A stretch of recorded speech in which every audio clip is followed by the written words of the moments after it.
ପଦ ଦିବାକର ଗମ୍ୟ ପୁରୁଷ ପଦ ଦିବାକର ଗମ୍ୟ ପୁରେ କାହୁଁ ପ୍ରିୟ ପାଇଲୁ ବାଳି ରତନ ଗୋ ରତନ ବାଳିଶ୍ୟ ପରାଗେ କହିଲୁ।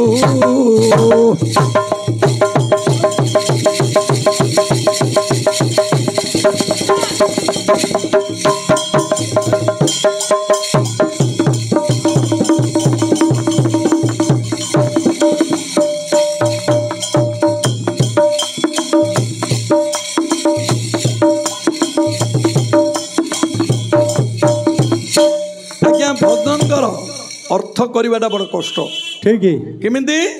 ना एबाणी श्रवणे शुणी सखीगणे पचारे कि विषय तार तरल नयन रे सरल हृदय पुराई तू गोटे सलिया झीटा कहीं कांदुछु बाली रतन बालिश्य पराय होइलु बालिश्य हेले के से रामचंद्र गोटे माया मूर्ख देखी जमी से बाया परी गोड़े थिले बाली रतन बालिश्य पराय होइलु बाली को बद्ध करियारु रामंगर ना हला बालिश्य बाली रतन बालिश्य पराय होइलु पुरुष पद दिव्याकर गम्य ए पुर को तो सूर्यंगर मध्य छाई पड़ुना पुरुष पद दिव्याकर गम्य पुरे काहू प्रिय पाइलु सेते बेले चित्ररेखा को ये कहिया को जाउछि बोले ना गरी सागरे स्नान करी जेमंत तृषान मेंटिला कल्पतरुरे फल नाही जेमंत तेमंत दशा तो घटिला दिव्य पुरुषे हे पुरुषे आशी रसी बसी उपासे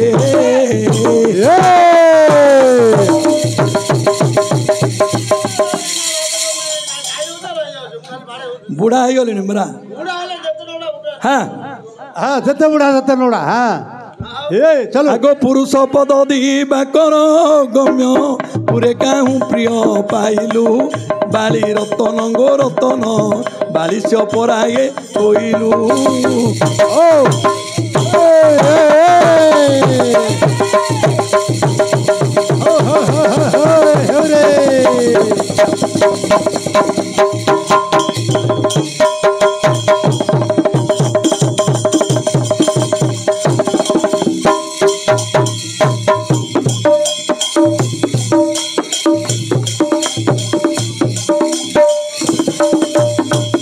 बोले नागरी सागरे स्नान करी जेमंत तृषार मेंटिला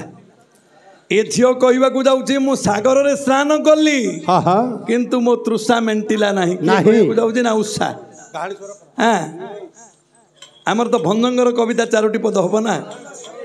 बोले नागरी सागर स्नान करी जेमंत तृषा न मेंटिला कल्पतरुरे फल नाही जेमंत तेमंत दशा तो घटिला दिव्य पुरुषे आशी रसी बसी मो पासे अंग अंग मेल रसदात बल विच्छेद है कि दोषे अरे चित्ररेखा कहला मु करी उपाय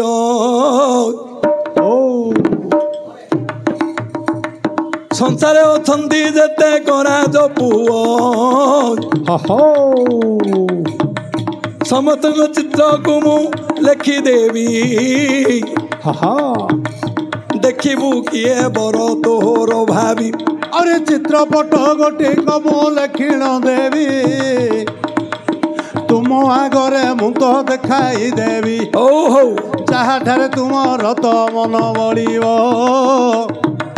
ताहाकू पति रूपे बरीण देव मारे लेखिला चित्रपट से दिन चित्र लेखा देखाई देल से उषा को एकान ठीक है अनिरुद्ध चित्रपट देखीदेला एटा मो बर एका बोली बोइला कहीं स्वप्न करी अंग संग आज्ञा मेल है बेले रति है विभंग आज्ञा से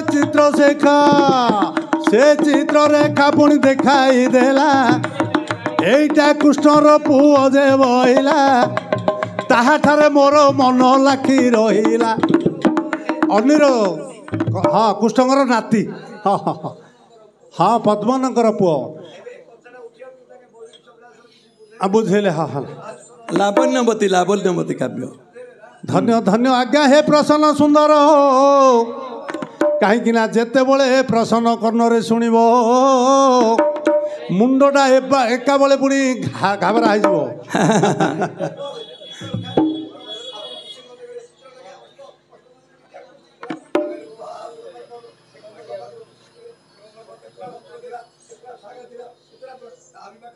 ହଁ ହେଲା ହେଲା ଆଜ୍ଞା ଆଉ କ'ଣ କହିବାର ଅଛି? ହଁ ଜାଣିଲ ବଢ଼ିଆ ହେଲା। ହେଲେ ତାହାକୁ ପୁଣି ହେ ଅନିରୋଧ ନେଲା ଆଜ୍ଞା ଉଷା କନ୍ୟା ଗୋଟେ କତ ବିବାହ ହେଲା ଏ କଥା ବାଣାସୁର ଜାଣି ନ ଦେଲା। ଆରେ ଜାଣିଲା ବାଣାସୁର କରିଲା ବିଚାର ହଉ ହଜାରେ ହାତ ଅଛି ବାଣାସୁରର ଶିବ ପାର୍ବତୀ ତାଙ୍କୁ ବର ଦେଇଛନ୍ତି ହଜାରେ ହାତ ତାର ସେ ରଖିଅଛି। ଆଜ୍ଞା କୃଷ୍ଣଙ୍କ ନାତି ତୁଲେ ଲାଗିଲା ବିବାଦୀ ଚକ୍ରରେ ତାର ହସ୍ତ ଦେଲେ ଯେ ଛେଦି ପାର୍ବତୀ କହିଲେ କେଡ଼େ କର୍ମ କରୁଛ ମୋ ପୁଅର ସବୁ ଯାକ ହାତ ନ ହାଣିବ ତ ଏଣୁ ଚାରୋଟି ହାତ ତାହାର ଛାଡ଼ିଛନ୍ତି ସେଇଟା ମହାଦେବ ମନ୍ଦିରରେ ଦେଖ ରହିଛି ଦ୍ୱାରପାଳ ହୋଇ ରହିଛି ସେ ବାଣାସୁର ଏବେ ମଧ୍ୟ ରହିଛି ସେ କଳି ଯୁଗର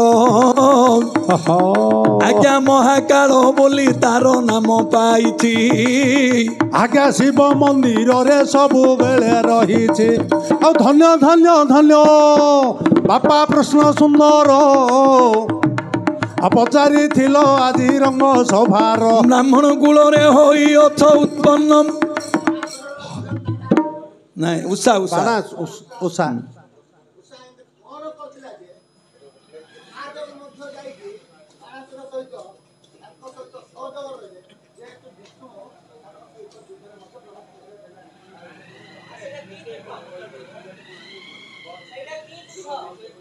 ଆଜ୍ଞା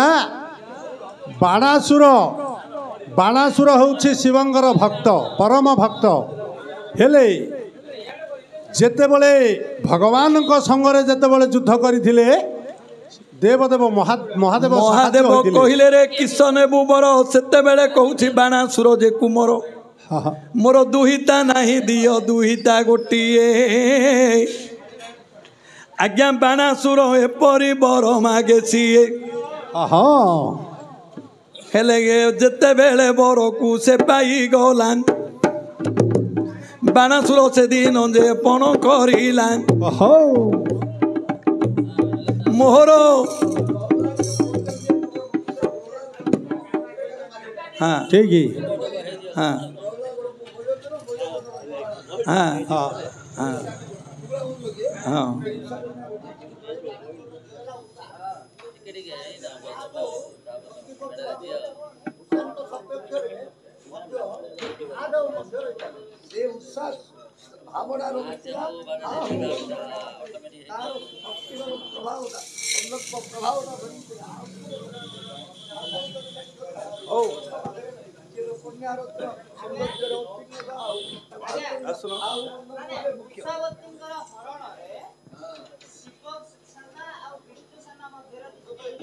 ଯୁଦ୍ଧ ହେଇଛି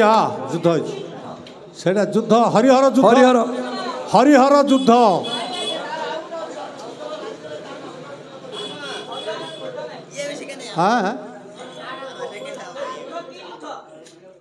ହେଲା ସେଟା ତ ସରି ସରି ଆସିଲାଣି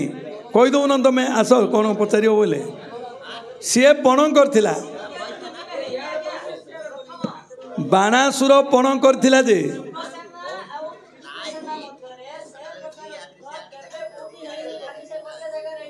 ହଁ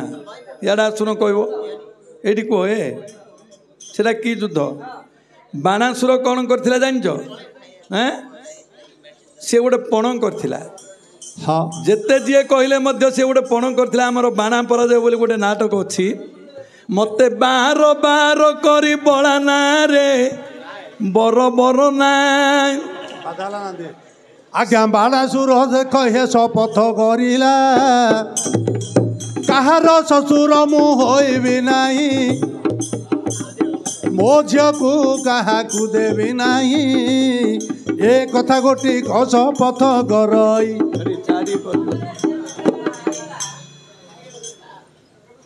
ଆମର ବାଣାସୁର ଯେତେବେଳେ ଜାଣିଲା ଅନିରୁଦ୍ଧ ଆସିକିରି ଉଷାବତୀର ପୁରରେ ମିଳନ କରୁଛି ଏ ଚିତ୍ରରେଖା କରିଦେଇଛି ସେ ପ୍ରଥମେ ଭାବିଲା ଅନିରୁଦ୍ଧ ହେଉଛି ମୋର ପରମ ଶତ୍ରୁ କାହିଁକିନା ତାର ବଂଶକୁ ମାରିଥିଲେ କିଏ ପ୍ରଭୁ ନାରାୟଣଙ୍କର ବଂଶର ଇଏ ହେଉଛି ପିଲା ସହଜରେ ଆକୁ ମୁଁ ଜୟୀ ହିସାବରେ ଗ୍ରହଣ କରିପାରିବି ନାହିଁ। ୟା ପରେ ଯେତେବେଳେ ଯୁଦ୍ଧ ପାଇଁ ପ୍ରସ୍ତୁତ ହେଲେ ଏ କଥା ଯାଇକିରି କହିଲେ କିଏ ନାରଦ ଯାଇକି ବିଷ୍ଣୁଙ୍କୁ କହିଲେ ଶ୍ରୀକୃଷ୍ଣଙ୍କୁ। ଶ୍ରୀକୃଷ୍ଣ କ'ଣ କଲେ ନାରାୟଣ ସେନା ଧରିକି ଆସିଲେ। ନାରାୟଣ ସେନା ସାଙ୍ଗରେ ଯୁଦ୍ଧ କରିବା ପାଇଁ କାହାର ସକ୍ଷମ ନାହିଁ ଯେହେତୁ ବାଣାସୁର ହେଉଛି ଶିବଙ୍କର ଭକ୍ତ ଶିବ ମଧ୍ୟ ଏପଟେ ସୈନ୍ୟ ସାମନ୍ତ ପଠେଇଲେ ଶିବ ସୈନ୍ୟ ଆଉ ବିଷ୍ଣୁ ସୈନ୍ୟ ମଧ୍ୟରେ ଘମାଘୋଟ ଯୁଦ୍ଧ ଲାଗିଲା। ସେ ଯୁଦ୍ଧରେ ବିଷ୍ଣୁ ଭକ୍ତମାନେ ଗୋଟେ ଜ୍ୱର ସୃଷ୍ଟି କଲେ ଜ୍ୱର ଶିବ ଭକ୍ତ ମଧ୍ୟ ଜ୍ୱର ସୃଷ୍ଟି କଲେ ଦି ଜ୍ୱର ମଧ୍ୟରେ ଯୁଦ୍ଧ ଲାଗିଲା। ସେ ଯୁଦ୍ଧର ନାଁ ହେଉଛି ଜ୍ୱର ଯୁଦ୍ଧ ଆଉ ଅନ୍ୟ କୌଣସି ଜାଗାରେ ହେଇନି ସେ ଗୋଟେ ଜାଗାରେ ହେଇଛି। ହଁ ହଉ ଏ ପ୍ରଶ୍ନର ଉତ୍ତର ତ ହେଲା ଆମର ସୁଜିତ ଭାଇ ଉପସ୍ଥିତ ହେଲେଣି ସେ ଯାହା ହେଲେ ମଧ୍ୟ କ'ଣ ହେଲେ ପଚାରିବେ।